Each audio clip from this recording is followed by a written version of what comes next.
Dalam kes berasingan, isu peribadi dipercayai antara motif pembunuhan seorang pelajar wanita sebuah universiti swasta di sebuah kondominium Bandar Sunway Petaling Jaya semalam. Siasatan juga mendapati berlaku pertikaian berkaitan kewangan antara mangsa dan suspek.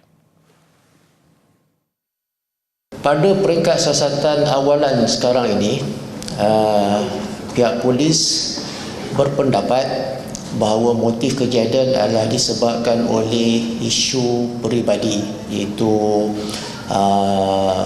melibatkan hati dan perasaan, dan juga tentang isu perbelanjaan harian.